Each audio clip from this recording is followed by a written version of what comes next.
Good evening, ladies and gentlemen. Welcome to the Carver Conservation Commission public meeting of Wednesday, November 19th, 2025. This meeting is being cablecast by Area 58 Community Access Media Channel 15 and will be posted by Area 58 on YouTube as soon as possible. We've got a single public hearing tonight and also discussions and business. We're going to move the discussions to after the public hearing so we can get people out of here who may want to leave early. So we'll start with this. 4 East Street, Legacy Stables, request for a determination of applicability, an RDA.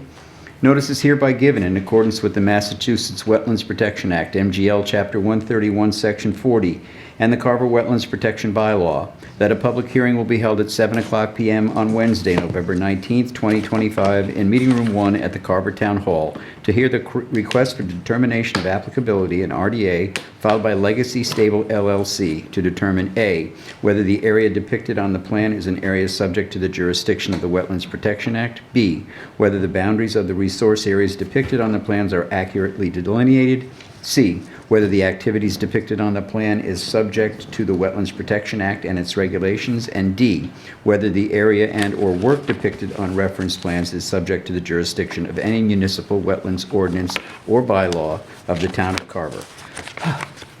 The RDA is for relocation of the existing manure piles and to establish a new manure storage area outside of the 100-foot buffer. The property is located at 4 East Street, map 51, lot 96-13, Carver, Massachusetts. All interested parties are invited to attend. Good evening. How are you all tonight? Are we oh no, you have a low microphone. Oh, you Okay. have a little microphone here. Yeah, I see it. Okay. I'm Bill Madden from GAF Engineer here on behalf of Legacy Stables. I have Welcome some back. half-size plans if you'd like them. I know we have them. Yeah, I actually handed some out to them already. I printed them out myself. Okay, fine. Yeah, I think we're good. Thank you, though. This is bigger. What's that? I just wondered if this were bigger. Is yours bigger? No, they're both 11 by 17. Well, then what's it? Might not, Oh, you got 'em. Just pass 'em out. Yeah, yeah. As much color.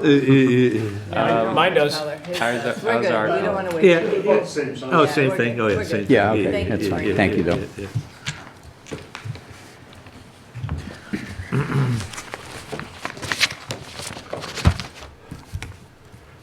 I'll put my name here for you guys.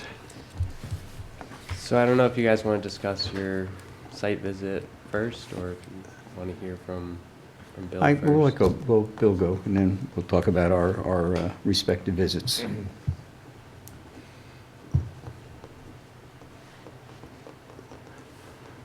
Okay.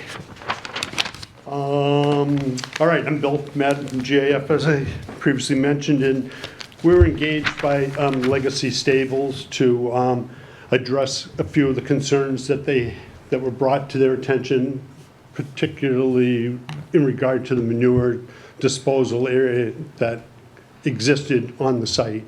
I was introduced to the Murphys from another attorney, Frank DeLuna. I don't know if you've, in your travels, he's an ag guy from back in the day. And he referred the work to us, and we went out there and did a site inspection, engaged Brad Holmes from ECR. You familiar with Brad? He's a wetlands consultant. So we engaged Brad to go out there and to flag up the wetland resource areas pursuant to the Wetlands Act on the site. He delineated some bordering vegetated wetland and some inland bank that's associated with the Weewantic River. Also noted where the river was, it has land underwater and what have you. Although the project, or the work that's involved doesn't necessarily touch that resource area, we're really focusing on moving the manure pile that was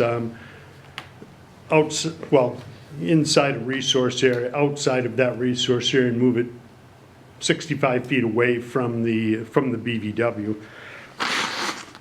You can see on the plan that, and I apologize for forgetting my easel tonight, but the delineation stations, the flagging stations designated with the B, or the IB, those are the inland bank. So that would be the inside bank of the river, or the,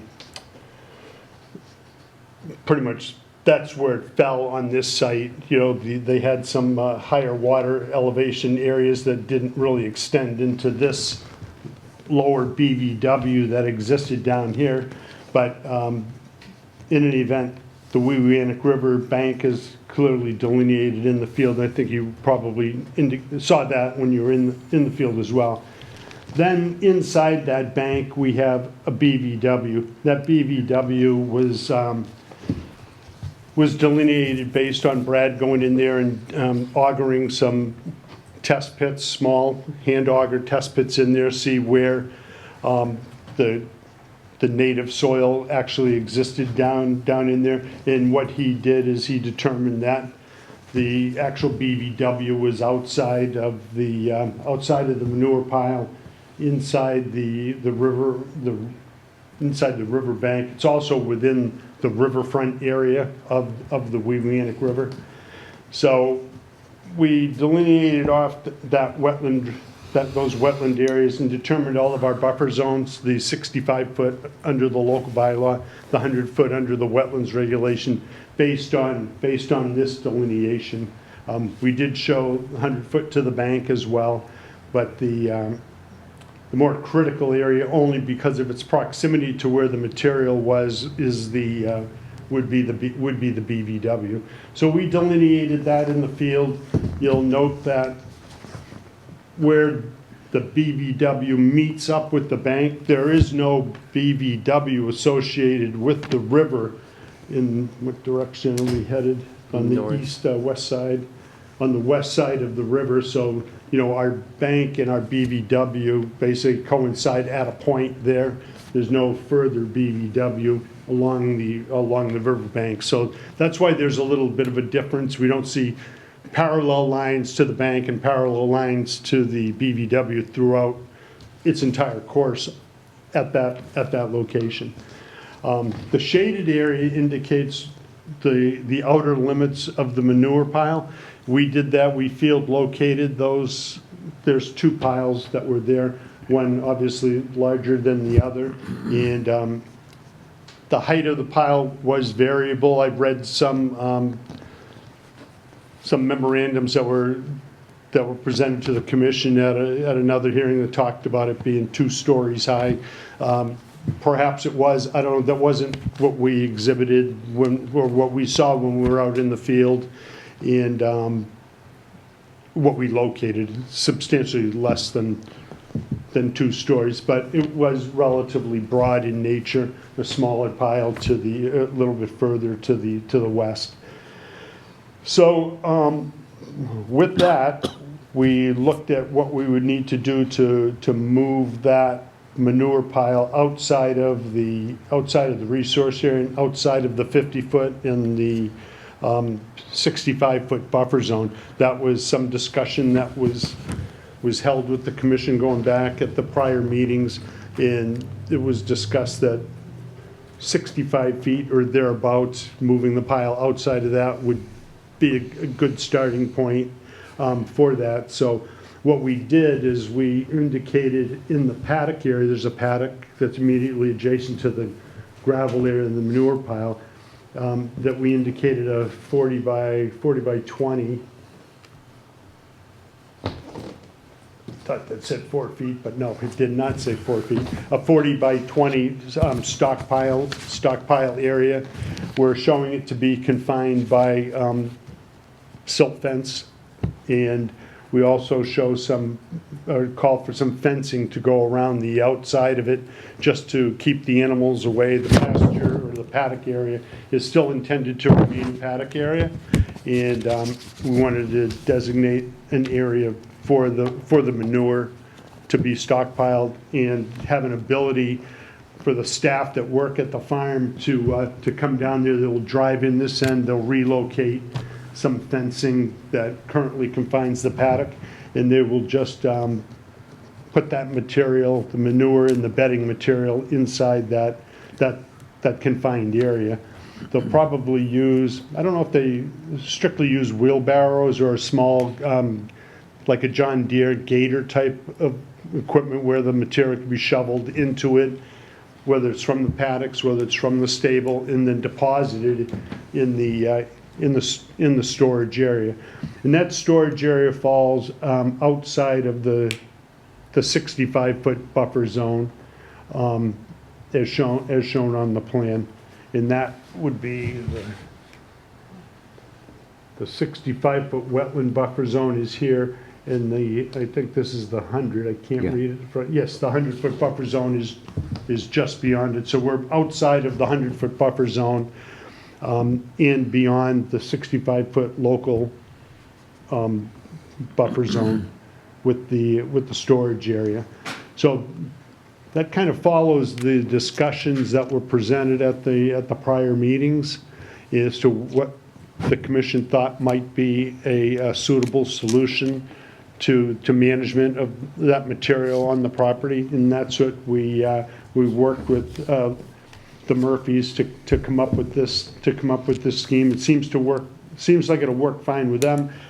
Point out also, there was a drain pipe in the driveway. I don't know if you noticed it when you were there, but we were not able to determine where that originated from. And my understanding was there may have been a surface drain out here at the driveway entrance that had been, I don't know, pipe was filled, broken, otherwise eliminated or whatever. So we just called for it to be cut off and plugged.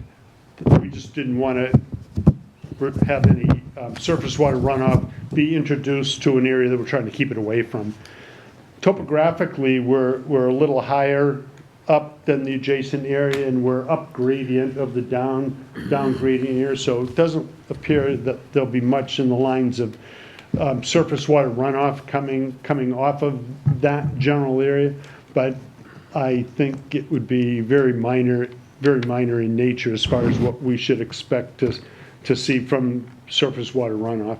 And that was really the extent of our exercise in preparing the RDA and submitting it for the commission's review. And with that, I'll answer any questions you may have regarding the project. Can I put this here? Does it matter? Yeah. Yeah, that's fine. Thank you. Makeshift. All right, all of the members of the commission went on this past Saturday on a site visit, and Carl went by himself. There's the noise, and the balance of the four of us went early in the morning on Saturday. So based on what we saw, does anyone have any questions on the solution here? Any comments? And if you guys just don't mind speaking up a little bit, because I know that the applicant is on our Teams meeting, so just so you guys, so they're able to hear you, just try and speak up a little bit. Thanks. Okay. I mean, I think one of our concerns, can you hear me? Was that the old pit, which goes pretty far close to the river, still got layers of composted manure. And we were hoping maybe that could be removed because it's been highly human manipulated. But we walked all the way down to the, river. And so that large area, that's the old, there's still a lot of composted manure there. That was one of my concerns. I mean, yeah. So if I just might ask that question, so are we talking about the gray Yeah, area? yeah, There was a yeah, lot, yeah. there was still some remaining in Yes. that A area? lot, yeah. There's I mean, probably about That 18 one, inches yeah. there still. Okay. Yeah. And we were there in somewhat wet conditions, so like, I had hiking boots on, sometimes it was going higher than my boot, sinking in, so pretty soft composted manure. Just something that would be more packed so it, doesn't run off into the river. Were you of the opinion that more of that material needed to be removed to get down to the, to that dark brown compacted soil that Yes. really makes up that back area? Right. Yes. Yeah, I mean, I think we don't want to make it necessarily significantly lower because it's gonna, Right. maybe you could bring in more hard pack just so that we don't have a complete downhill for runoff. But that's your expertise, not mine. Okay. And other than a silt fence along were you gonna put the new stockpile area or manure pile area? It's a downslope to the river still from there I guess that would be to the east. Is there anything other than just a silt fence gonna go in there? Like We have just proposed silt fence. just silt fence? And silt fence is capable of supporting a load behind it. Right. It's, it's not necessarily a filtering media. It's like it's a sediment holdback Right. material is what it really functions as opposed to a filter. So, I've seen that silt fence with fill or sediment right to the top of silt fences in the past. So does that have to be changed periodically, or how does that? If it's deteriorated or pulls out or a stake Right. breaks off, yes. Okay.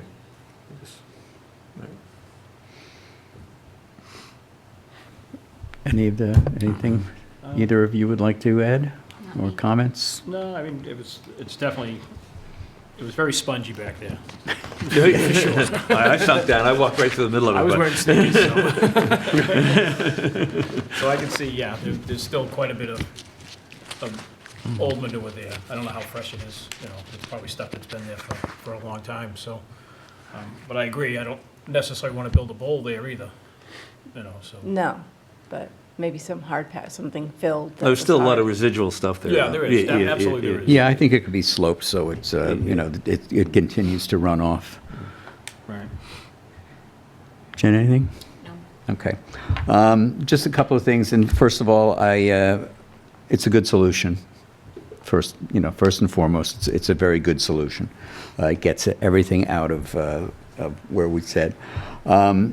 I also felt that the removal of the remaining manure is somewhat important. Not down to grade, but so we want that area to regenerate. With grasses, et cetera. We want it to grow back, especially within the 65, because all of the piles within the 100. So we would like, as best as possible for grow back to happen. So getting down to a thinner layer of manure and maybe tilling it in with the soil underneath it Okay. would help in getting things to grow next spring. The silt fence, I'm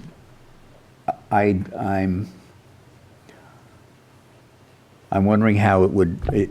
You say it can withstand a load of pressing against it. Can it withstand a horse? Well, there shouldn't be a horse in there because Well, we're going to have but the horse is on the outside. It's there also to keep horses out. I believe we called for an additional fence with the paddock around the exterior of the Okay. silt fence so that it would not be damaged by any of the animals. All right, so there'll be like a board and batten. Yes. Okay. On that fence, which I'm assuming it would probably look like the fences that were there, which I believe are 3 horizontal 2x8s between posts. The paddock The fencing? fence that's there now, the paddock fence, yeah. Yep. Is that what they're going to also put around the outside of the? That was my understanding, yes. Okay. Similar to that paddock enclosure. All right, so my question then becomes, can they add a 4th horizontal piece that's ground level as a secondary means to keep runoff? Along with the silt fence and then the paddock fence having a lower, Sure. just a suggestion as a second way to keep things from running off, since there is a slight slope towards the river. That's a good suggestion, I can present it Okay. if Liz is here. Yeah, Maybe she that's- can weigh in that's- on that, but it's a reasonable suggestion, I think. That's that. That was that. And then the last thing is, we do have on other things that we've ruled on beforehand. Anytime there's any kind of incursion into a 65-foot, when that is remediated, we ask that the owner put the wetlands boundary signs in at the 65.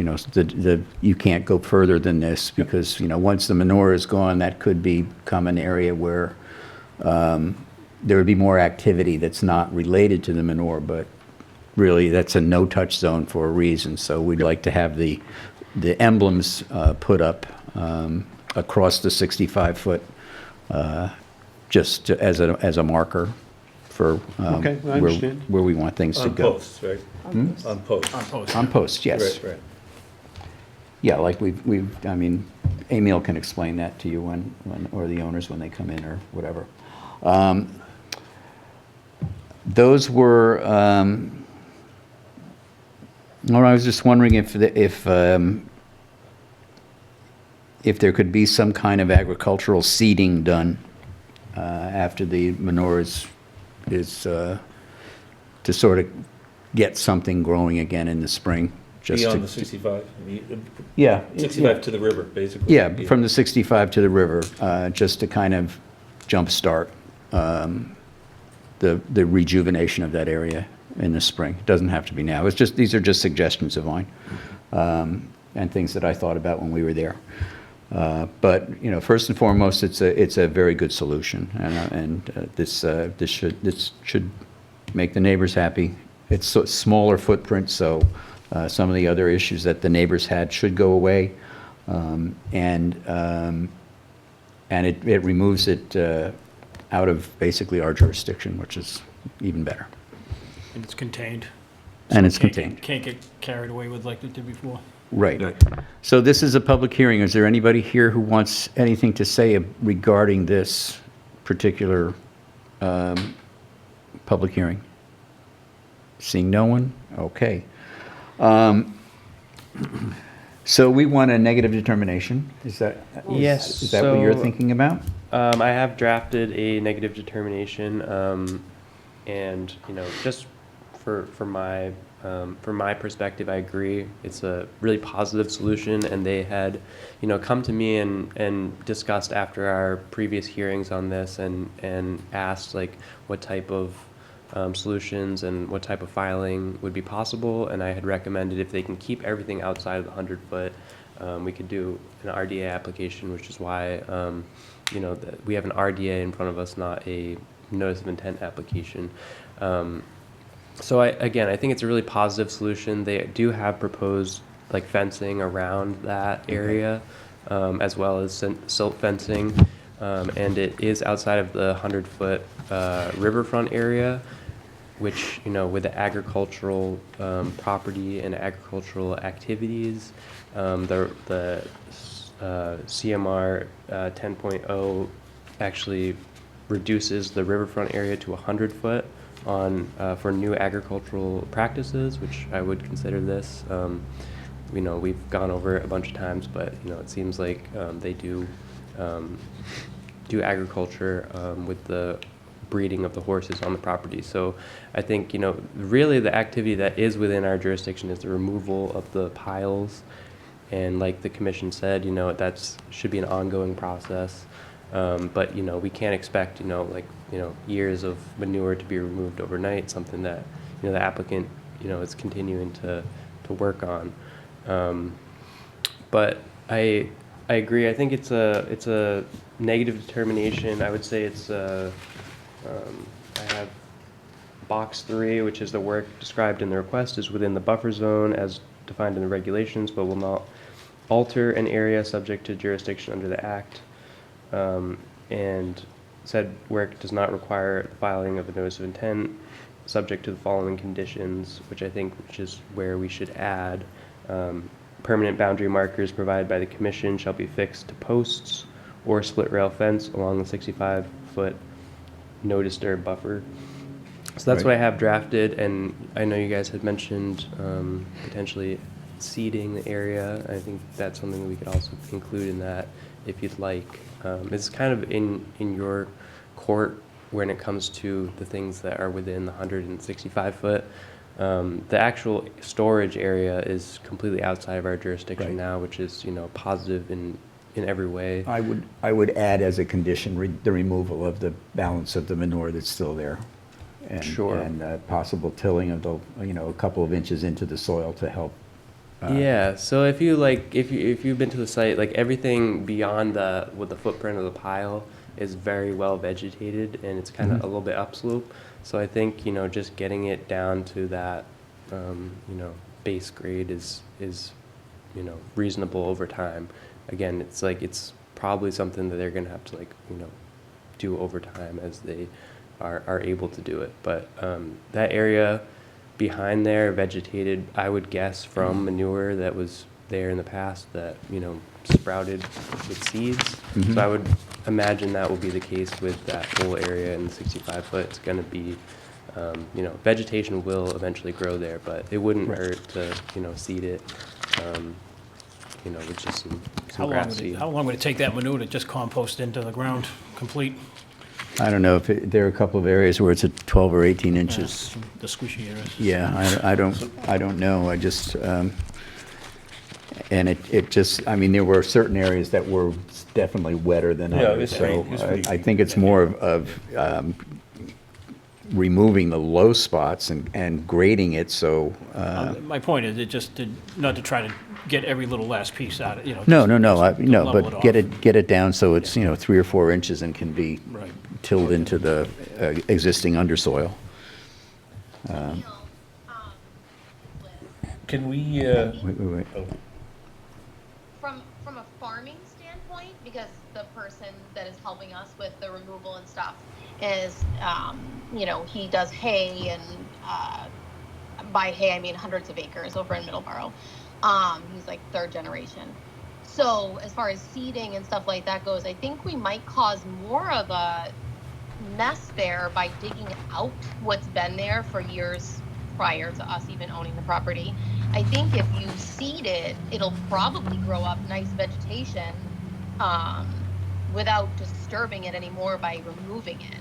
I think it's going to compost nicely if you just seed it and let it grow versus trying to dig down more and make more of a mess, so to speak, when I spoke to him. Yeah, I tend to agree with that. I think, you know, going in there with heavy machinery and like excavating and dragging it around, I think really what I think we would like to see is like mainly flattening it out and getting, you know, everything, you know, as much as possible away from where it's closer to the river. So I think if you guys can like kind of, you know, pull it back towards the stable, that would be. They couldn't go in any further because with the machine, he was sinking down, didn't want to disturb it. Yeah. So that's why, I mean, that's kind of like been there because we haven't been able to ever take it out since we've been there. So I don't know if it's possible to actually take it out of there without like losing machinery, like sinking, and then having to dig the machine out with chains. Like I don't know that that's a good solution. Okay. Just from like farming expertise, I think we might end up sinking a heavy machine in there. So I think you're better to kind of, yes, try to smooth it a little bit as the ground freezes a little in the winter, and then probably seed it and leave it alone. Okay, and are you talking about the area that is behind the existing like The area that they walked on, I know the area they're speaking of. Yep. Yeah, the area they're walking on, because my daughter took pictures for us. I saw it. An area that we've never been able to ever take that out as long as we've owned it. It's been like that. So that's why I'm saying machinery will sink if you go in further than that. There's no possible way to, like, the more you start taking that out, the more you're going to start creating a hole. I think you're better to just seed it and like smooth it out, you know, as the ground gets a little bit more hard or something like that, and allow the vegetation to grow up through there, because it'll grow very fast. I mean, that's like black gold, that manure. It's a lot of shaving material too versus actual manure, because horses don't create like a dairy cow, you know, it's 100% straight manure. That's more of like I'd say 65% shaving, you know, to the 45% or 40% manure. So it should compost over very nicely and create grass. Did everyone hear that? no.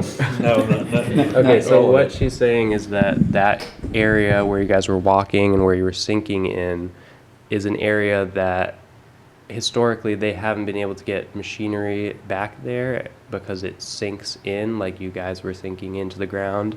And what she's saying is that, because it's, it's flat and it's, got a lot of nutrients in it, it would make more sense to her if they just seed over it and allow that to regrow as the, natural vegetative buffer, which I think, having been out there a couple times, like, it's pretty evident to me, thank you, Ashley, that the area will regrow with vegetation. Right, so she's suggesting seeding it instead of moving it? Yeah, and I mean, I think what she's saying is, like, once the winter comes, the ground hardens, they can do what they can, but they're That's fine. limited to, I think. what Yeah. Yeah, what they're able to do. I with think the They that's machine. fine. seeded, smoothed it out a little bit, I think. it'll be fine. Smoothing it out and seeding is fine. It's a Yeah, fine that's solution. That's Okay, so I think the consensus of the commission is that if you guys can smooth it out, because you do have that vegetated berm back there, it's like already limiting the runoff. So I think if we can smooth it out and seed it in the spring, and then just come to me, get the conservation boundary markers, and put those on posts. I would say, I think in the past we've done every 50 feet Right. along that 65-foot buffer.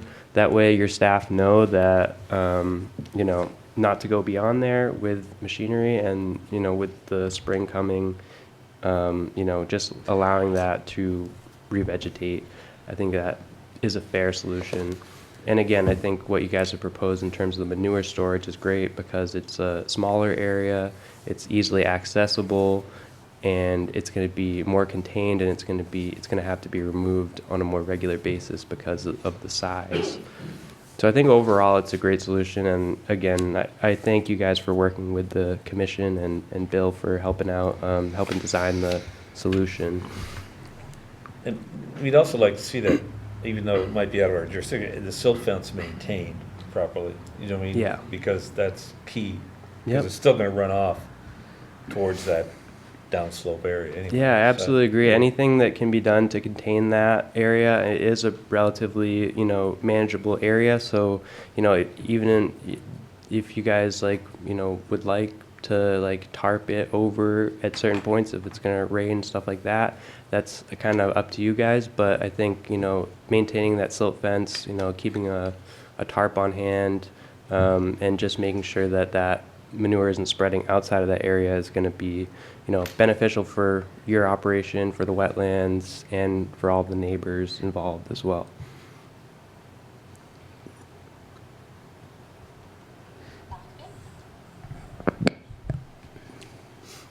So again, I have drafted a negative determination.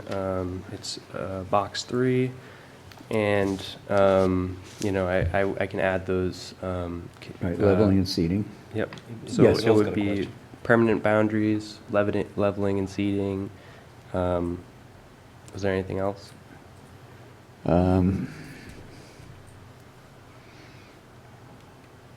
No, you had mentioned just doing whatever they can to, do the runoff. I don't know if, I suggested putting an extra plank across the bottom of the exterior fence. Yeah, I think a wooden plank at the base is gonna do, kind of minimal, because it's not really what they're proposing. They have a detail on the plan. Yeah, It's I like see it. a 4-inch, a silt fence that's in the ground 4 inches. So that's gonna do more than any plank will do.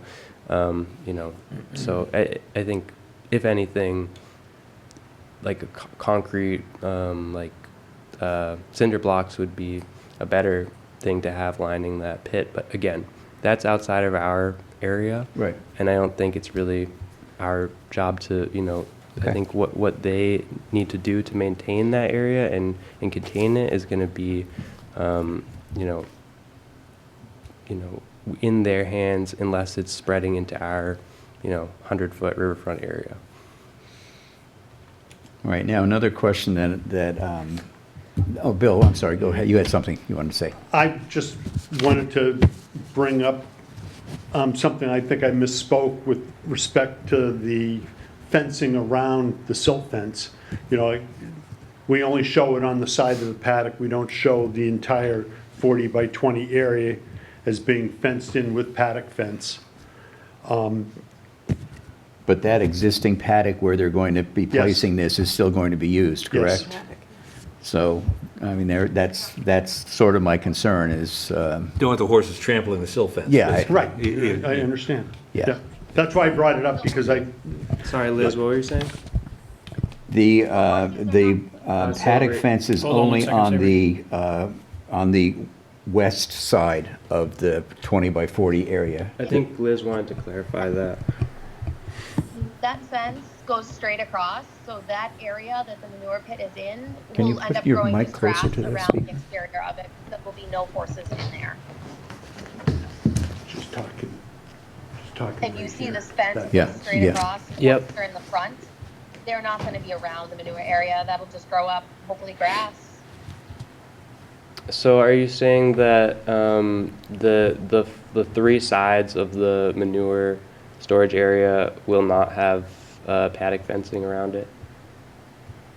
Correct, because there'll be no horses on the left side or the back side of it, because that fence runs straight across, no longer allowing the horses to go onto that opposite side of the paddock where they were. It basically cut the turnout in half, and the manure pile is in the other section. So the horses can't go near it. They can't disturb it. So there won't be, So there they're not won't be using that horses in that portion part of- of the paddock?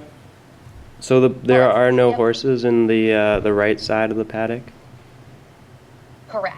They're only on the farther side, closest to the road.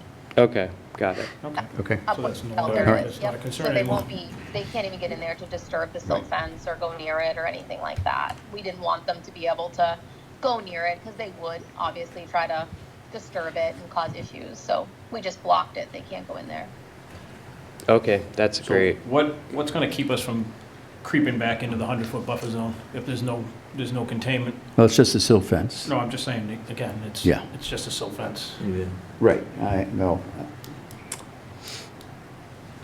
know we've asked them to maintain it. That's part of the conditions to, install and maintain the silt fence. So, I mean, technically now it's out of our jurisdiction. We can't do anything about it. I mean, but, no, but we could ask them to put up more posts along the 100-foot there, just to make sure that they don't go beyond that. You know what I mean? well, that's the question Yeah. that I have. Like put signs up on the 100-foot line within that paddock, so they don't go beyond there. Well, the paddock's not going to be used for horses any longer, correct? Is that what she's saying? Well, half of it isn't. That's what she's saying. She's saying the part on the left is going to be, accessible. The part on the right is not. And I just feel like, that's usable land for them, obviously, in the, in that area, whether or not it's, it's not in our 65-foot no-touch area. So I think having them put signs like in their existing paddock doesn't really, I don't know, it just doesn't really. No, but they're add not using it, anything. right, as a paddock anymore. Right, but it is, like a usable part of their property, I guess is what I'm saying. It's not But that it's they- still within 65 feet. No, that part. Well, part of it is. A third of Yeah, it is, yeah, part of basically. it is. I mean, if you're pushing manure in there with a tractor or something, you're gonna, That doesn't exclude the fact that they could turn that back into a usable paddock at some point. In that Correct. case, they would have to continue the fencing around the manure. We would hope they would. Right. Again, it's outside of our It's outside jurisdiction. of our jurisdiction. So, the question that I have, since we're going to ask them to do the signs, is that the purple is the 65 feet, and here it goes through in the manure pile, but it also extends all the way around here, which I believe there is pretty much open now, open area that they're kind of using just as open area. They're not, they don't have horses there or anything, but it's open. Do we want to put the 65-foot posts and badges all the way across, or? Yeah, I I think. would think so. That's Okay. that's been our common practice, Okay. even I would in think so, people's yeah. backyards. I mean, again, it's every 50 feet. It's not gonna like block any, access back there, but it's really Right. more for their Information. staff so that Okay. they know where that is, and And we want you that know, area to regenerate, we don't drive them back in there with stuff. Yep. Right. you know, Okay, I mean, that is an active area. Right. It is. Yeah, behind their barn there is an active area. They're gonna continue to use that area. It's Okay. just we have to make sure that it's remaining, undisturbed, ungraded, like vegetated as much as possible. okay. And every All 50 right. feet's not going to impair their use of that property back there. Emil, I don't Right. mind putting Okay. I'm sorry. I know it's hard with the call like this. I don't mind putting the stakes every 50 feet. That's totally fine. I understand. I just don't want to line it I don't want to have thousands of them because they're also can be dangerous. God forbid if a horse got loose or something like that. So I just need to know exactly where you would like them. So we're not having 100 posts everywhere. Yeah. Either. Yeah, so I So think, it doesn't- starting at the back corner of the stable where it is, close to the river and running along that 65, if you can put the posts, approximately every 50 feet, I think that will probably come out to, somewhere around 10 posts or so Yeah, that, looks like that about run 10. along. That area. So I think, you don't have to put them exactly every 50 feet. If you have a more convenient spot for your operation, I think, we're reasonable with that. I think it's just more so that they can see that there's a consistent line there that is, should be undisturbed, with your operations, and number one, making sure that manure isn't being placed in that area. Oh, absolutely. Yeah, no, totally understand that. I just want to mitigate any safety concerns with a post sticking up or something. God forbid a horse does get loose. That's why we have our entire property fenced in so that they can't run out, in the road. But, it does happen. Somebody Mhm. falls off, loose. I just don't want to, have them, because if they are a flight animal and if they flight and there's a post sticking up and get impaled on one, I just, that's all. Just Sure. trying to mitigate the amount very That's a possible. legitimate concern. But no, totally understand. Yeah, typically what people have done in the past with these is kind of like a 4x4 post, approximately 4 feet in height, Yeah. and just every 50 feet, and you can get the conservation plaques from me at my office, and just drill them in with the with the screw on there, and they are they are yellow in color. Not that a horse is gonna notice that, but at least they are kind of bright, so that this, They'll run. yeah. And a 4x4 would be safer anyway than a T-post or something, metal post or something like that. Right. Okay. Anything else? Anybody? All right, I will entertain a motion for a negative determination. We have to close the hearing first? Oh, yeah, thank you. I'll entertain a motion to close the hearing. So moved. Second? Second. All right, it's been moved and seconded to close the hearing at 4 East Street, Legacy Stables. The RDA, request for determination of applicability. All those in favor say aye. Aye. Any opposed? Hearing none. It's approved unanimously. Now I will entertain a motion for a negative determination for the RDA for East Street. So moved. Now, do we have to say the conditions of now or not? No, based on the conditions that are in the document that prepared by the conservation agent. Okay. So moved. Second? Second. Okay, it's been moved and seconded to have a negative determination for the request for determination of applicability at 4 East Street. All those in favor, say aye. Aye. Any opposed? Hearing none. It's approved unanimously, and we're good to go. All right. Awesome. Thanks, Liz. Appreciate you Thank you, Bill. guys working with us. Okay. Thank you. Good job. Thanks, Bill. Have a good night. Thank You you. as well. Have a nice Thanksgiving, all of you. You as Yes, you well. too. Thank you. Okay.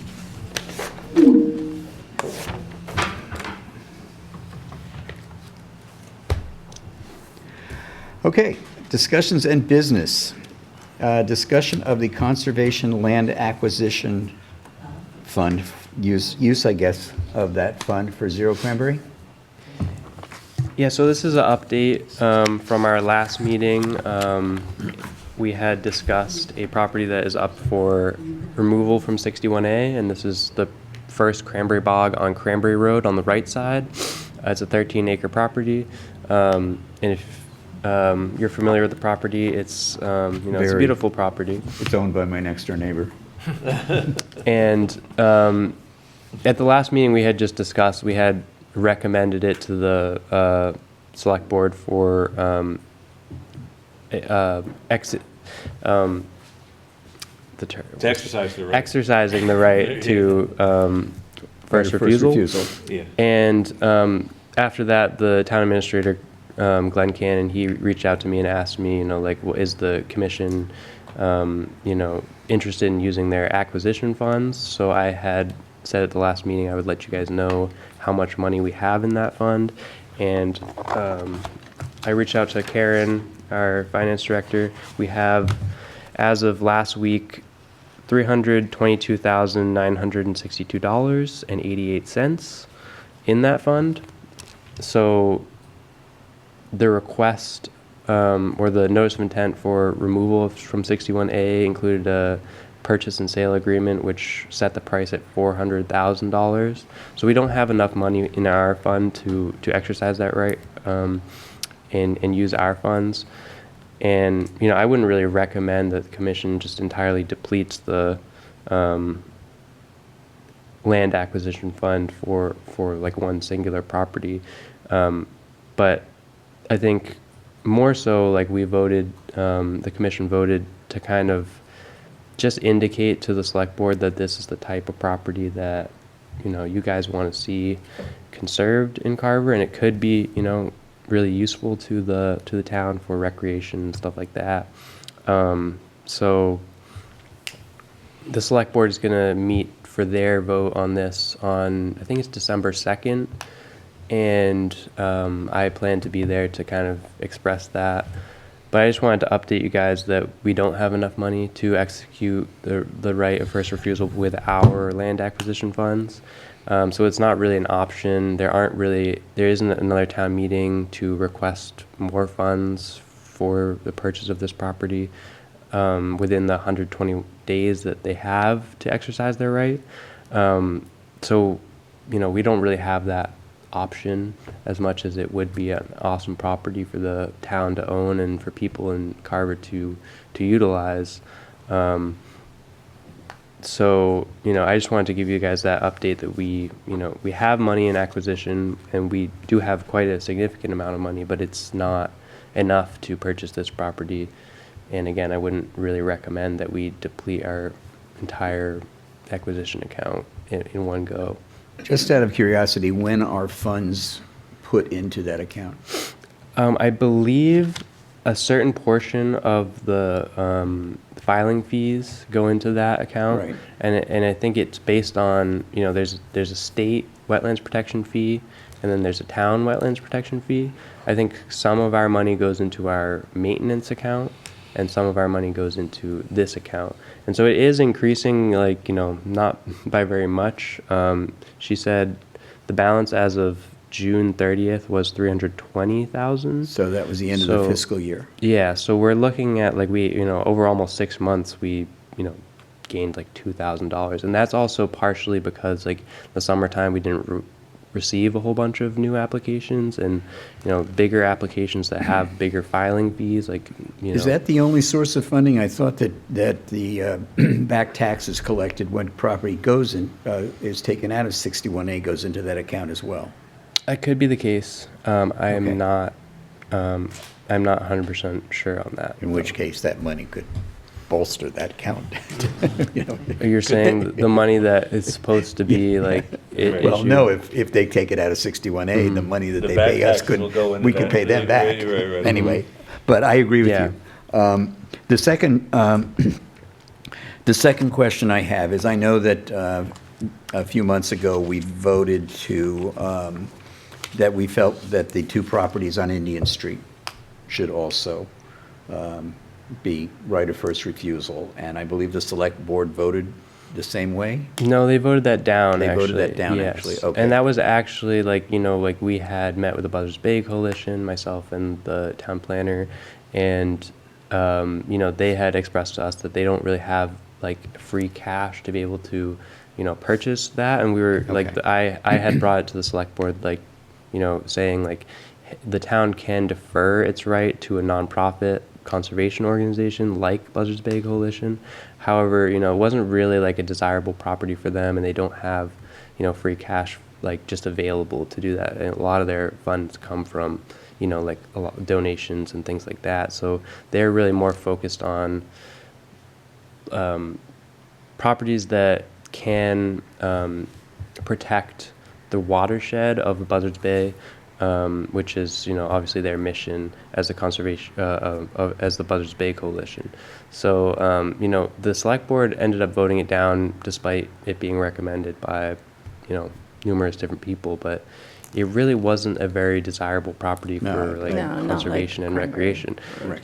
Other, like, in contrast to that, a property like this, where you have cranberry bogs, you're nearby, like the Crane Brook is over there, there's a reservoir on the other side of the street, there's a turtle crossing sign where turtles are crossing back and forth in that exact location.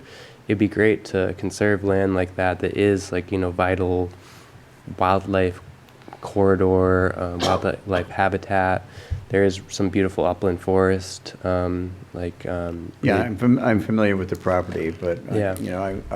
I agree that I think that we never know when properties are going to go on sale here, or when people want to take things out of 61A. But,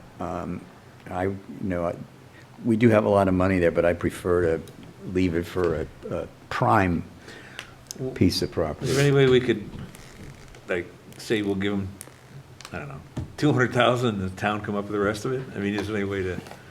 It's not really possible because of the town meeting schedule and Right.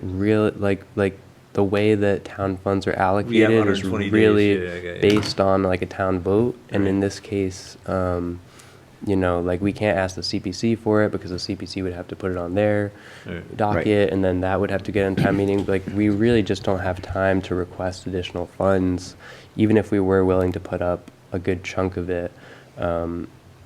So I think it's more so like in my eyes, like this is a good opportunity to educate ourselves and people like the select board, who are in town leadership, to say like as a conservation commission, we're trying to protect these agricultural lands that we're seeing more and more are coming out of 61A. They're getting, broken up into like 60,000 square foot buildable lots, and then, houses are being put around the edge of cranberry bogs where, I think it's really something that the people of the town really don't like to see that, and obviously we've seen that in our hearings over the, since I've been here. So I think this is more, an opportunity to say like, hey, as we start to see more of these properties, like let's, consider allocating some funding towards protection. So I think one thing that you mentioned, which would be good for us to talk about, and you can talk about it probably better than I can, is that Carver really needs a private land trust. So Wareham has a private, land trust. They've had one since 2001, and they're not a municipal agency, they're a nonprofit.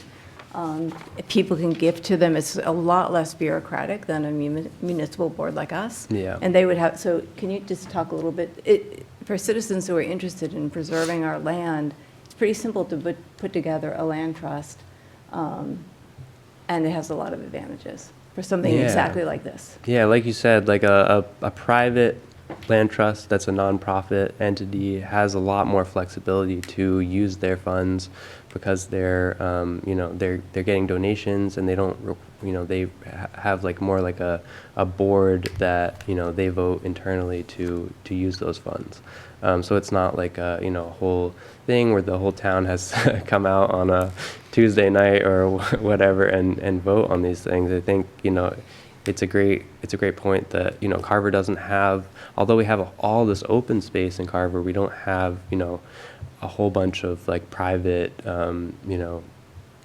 nonprofit organizations that are operating in Carver. We're lucky that Buzzards Bay Coalition is starting to take a interest in Carver and protecting, hundreds of acres of land in Carver. But, we can't always expect that to be the case when these big properties like Cranberry properties come up for like this type of changing hands, and you just never know where that's going to go in terms of development. And not to say like all development is bad, but it would be great for us to at least like kind of put it out there that we would like to just advocate for protection of the open space that is around these agricultural properties, as we see all over Carver. Like, it's a changing landscape, and we want to protect that, the natural beauty of Carver, the rural character of Carver. And so I think these are things that people in the town really appreciate about you guys, is, coming out and volunteering to, like stand up for those properties, and at least like make sure that, the development that is happening is done in a responsible way. And I think we're just behind. I mean, most South Shore towns have private land trusts. And I think it's something that if people know about, they could, and we can actually participate as private citizens if we choose to. We just can't represent the Right. Conservation Commission. But I don't think they want a quorum on the board there anyway. I think I read a little bit about it. But just, yeah, I think it would be great, because it's one way that we could actually obtain some of this without all the bureaucracy and preserve our open space. So just putting it out there in case people watch these recordings, which I guess they do. Any other comments on that? I'm all for us saving the open space, but I also feel is that that we should be we should look for open space that people in town will use as well. I think once we get this whole thing on Lakeview Street all settled, and that it's going to be something that people go to. The Zero Cranberry Road, I don't know. People might walk their dogs around the bog, but there's really nothing that's a draw. People can walk around other people's private bogs, pretty much. So that is trespassing. But yeah, I mean, I see what you're saying. Like, yeah, Not advocating that, it's- just do it. no, I know, but I think that since we have a finite amount of money that's in our control, that we should do things that are both protecting open space, but also providing this open space as a usable entity for the residents. A little Yeah. bit more recreational type things, a I little more agree. enticement for Yeah. them to use it, as opposed Yeah. to just having it sit there. I know you love Samson's Pond, but like, there's not a whole lot of I know. new real estate being created along I Samson's know that, Pond but for there us to are protect, other but- pieces of property that are on other ponds and along rivers that. Mm-hmm. And that is a beautiful piece of property. I mean, Yeah, Oh, absolutely. yeah, it is nice. Yeah, so I'm going to go to the select board meeting. They've asked me to come and just explain why we would to recommend it. So I'll just kind of put it out there that it is a property that, like the type of property that, we would like to see protected. But, again, it comes down to, like, when these properties do come out of 61A, like, you only have a certain period of time to execute that, and we just don't have the time to protect this particular piece of property, and every property is different, so every property is going to have its own unique characteristics, but I just want have a to, lot of unique characteristics that that people could use the property. I mean, it's pretty, and it's right across from the pond there and all that stuff, so. Yeah, but I mean, it's still a cranberry bog, so a lot of it is still protected. Right. yeah, Some absolutely. of it is, yeah. Probably 2/3 of it, right? I guess. Yeah, I mean, it's just like one of those things that we see when people are using cranberry bogs to make up that 60,000 square foot of a buildable lot, then a lot more like tends to become like, available for at least, trying to develop it. But I think what this board has done with the bylaw changes is like really gonna enable us to like block more of the like projects that are attempting to do it in that way and claiming that they have upland bogs or something like that. It's Right, well, that's kind of why we did that. yeah, it's just not be ahead of the curve. Yeah. Yeah. Okay, anything else on this one? All right, next up, discussion of the CPC funding request for 44 Lakeview. Okay, so I had sent you guys around a copy of the CPC application that I had submitted after our last meeting. And we had very little time to put that together because, you know, I wasn't aware that the CPC application was happening, or meeting was happening. But thankfully, Carl and Dave were able to, you know, present that at their last meeting. And you guys can probably speak to it more than I can, but they had asked us to bring back more information in terms of individual quotes for what, you know, ballpark number that we could estimate that these different things like the fence and the deck and the pavilion are going to cost, so that we, you know, they can advocate at the town meeting, you know, better for that CPC funding. And you know, I haven't had as much time as I would like to look into this, but you know, I just based on like basic research that I've been doing, you know, a average pavilion around the size that we have proposed, you know, 20 by 40 pavilion is somewhere between $28,000 and $48,000 in terms of the cost installed. So that's including materials and labor, and so that's just the pavilion. You know, then we have the fence and the deck, and they want us to have.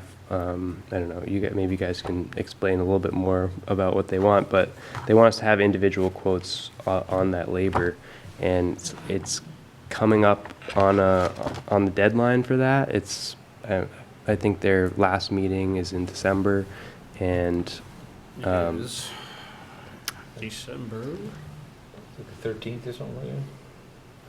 and that's the last meeting to 18th. get. 18th. That'll be the public meeting. Yeah, so that's about like 1 month out, and I'm just like, you know, asking for you guys maybe for a little bit of support in terms of like finding estimates and quotes on. I'll try to get a quote on a fence. I'll call like Pilgrim Fence or something Yeah, like that. because I mean I have like Yeah. basic numbers from like my online research, but you know I haven't been able to like actually, you know, track down like a contractor that would be willing to give us quotes. But maybe like, you know, we can come up with some stuff in the next couple weeks, and then, you know, just submit to the CPC what we have, and hopefully that will, you know, at least give an idea that. Yeah, you know, basically what CPC wants is, you know, somewhat of a breakdown, not just, you know, Yeah, general just $50,000. not a blanket number, just Right. more fine-tuned to where Sure. where we came up with that number. Okay. Right. Yep. Do we have a length on the fence? I want to say. Let me see. I mean, I can call, I mean, you can just call, right? I mean, it's just call the Pilgrim Fence up. I mean, Well, we have to know how long the fence is to get a quote. Right. I mean, I could send that photo to him, you know what I mean? Yeah, I don't have an exact like length on the fence, but I can try and get you that. But I think it's, I want to say probably close to 1,000 feet. Right. Makes Or no, No, 500, Yeah. 500, 600 feet. yeah, Yeah. okay. Do we have to have, aren't we creating a parking lot? Do we need like a hard? We're not allowed to, the only thing we can do with the fence, the You pavilion. can't do parking lots with And CPC. parking I lots thought you were gonna put like a just. It's not included in the original. What, oh, It we're wasn't talking about the original thing. CPC funding. Yeah, that so was the approved already. CPC funding will be specifically for the pavilion and the fence and the deck, but we probably will at some point. I think the DPW or the operations and maintenance folks had offered to help us with, you know, just making a, Small. you know, basic parking And this is area. just for labor only. Yep, I got you. Yeah. But I guess, you know, like the fence company's not gonna give you just labor, they're gonna give you a total price, and we subtract out the We difference. can, we can Yeah. subtract them, have them break it down, labor and materials, and we Right, can right. take the materials part Right, of it. right. Yeah, so I So- think like I have a ballpark on what it's going to cost for the pavilion, and I can try and break that down for labor. I think we also have some flexibility on the size of the pavilion. It doesn't have to be 38 by 20 feet. In the deck, I mean, do we have any idea what size that is? What size is it? I think what we have on here is approximately like 15 by 15, or Yeah, I would say like, somewhere around that. And it's just a flat deck, no fencing around it, no railing? How Or high off we the have to ground have is it? We have to have a Yeah. railing because of liability, right? I think it would be It's over, better like, to have a railing 2 feet or on the something deck. like that? or- Yeah, well, It depends how high off the ground it is. Yeah, right. Yeah. It was just a platform, I mean, I don't know what the, Yeah, so we have on here like observation is it, so it's gonna be raised up? deck. no, Um, no. No. I mean, Look at the it's ground. just, it's what I was imagining is conform like to the terrain, but, sonotubes with, Yeah. very short, like just sticking out of the ground so that Right. people have a place to So 15 feet sit. by deck with a railing probably, just to be sure, right? Yeah, Right. yeah. I think having a railing is always a benefit, just for safety. and a ramp. Yeah.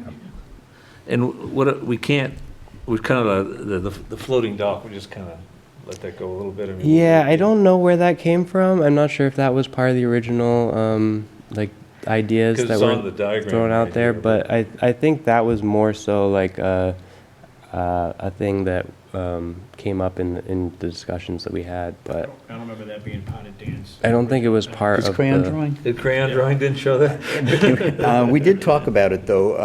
The plan at the time was to utilize the garage of the house for kayak storage. And then that would be where kayaks were launched from. And that's before the rec department put the kayak rental thing on the beach. Yeah, I'm gonna have to speak for the rec committee. I'm gonna be very frowned upon if you put a kayak place on. yeah. on top And of it's that. just really not feasible. Like we're the conservation commission. We don't want to be like cutting down trees or like Right. trying to I know, install a but deck that's why it's there. in the pond. There but- wasn't the beach option at the time. We felt that that was a good option. Was the kayak successful this summer? Okay. It's there. But no, keep in mind, we're not out to make money. You know No, what I mean? right, We're yeah. out there to provide a service. Yeah, so I understand. So I just want, I think They get one day I used- they get saw a used a lot lot. of people. they get used a lot. Okay. I don't know if they'll ever be profitable to us, but they do get used a lot, and that's, we don't really care about that so much. All right. So I So, think the quote you have for the pavilion might be acceptable, don't you? I'm sorry? well, we have to break it down by labor. His- Yeah, you gotta break it down for labor and materials. Right. Yeah. Yeah, So- that's kind of the hard part. But So how I are we think gonna, like does anybody know anybody? I know of a I Okay. couldn't get my demo guy, but I do know of a contractor. yeah, it's just it is like it is Maybe kind if of you call somebody. subject to like Yeah. once we have the funding for it, it's going to be subject to going out to bid, and then the Right, right, contractor right. that eventually picks it up, These like just ballpark they're numbers, going to be right? the Yeah, ones yeah, who yeah. provide like the construction drawing and apply for the building permit, everything like that. So that's why like all of these costs kind of are,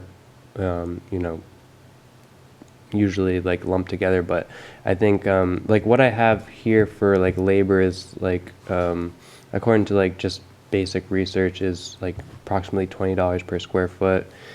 This is a 800 square foot approximate structure, so it's like be somewhere around like $16,000 for the pavilion alone. And then this is also like we have to think about the cost of like costs are increasing. So like this, I think 20,000 for the labor is like probably a pretty good estimate.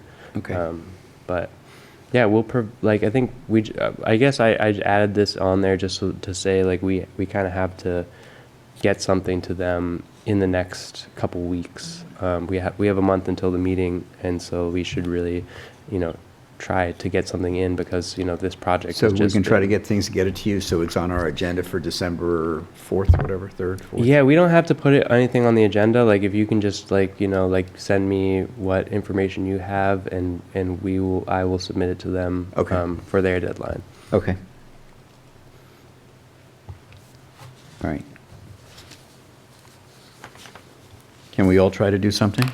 Well, I I'll have call one the fence person. company. I'll Okay, see. but I mean, if we all reach out to someone, Yeah. should probably do an email so that we're not all calling the same people. Right. Yes, I'm like it. I unfortunately just don't have that much time to dedicate towards like That's all right. the It's fine. land management side of things. But Unless you think- know somebody who does fences. I don't know anybody really. I don't know anybody. No, I don't. Yeah. I don't. I'm sure there's a lot of local companies that do like fencing. I don't think the fence is like Old Colony, No.